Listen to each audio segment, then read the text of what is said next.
In this video, I'm gonna be showing you how to save Google Doc to iPhone files.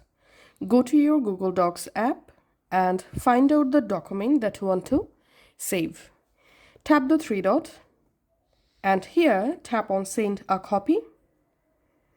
Now choose a format. You can select PDF or you can select Word document file. Then tap on OK.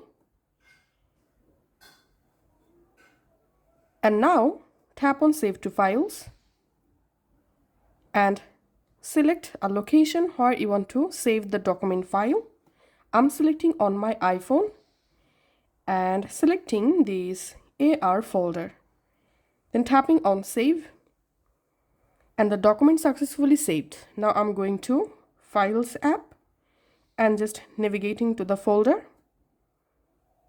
And here is the document that I just saved from Word Docs. Thanks for watching.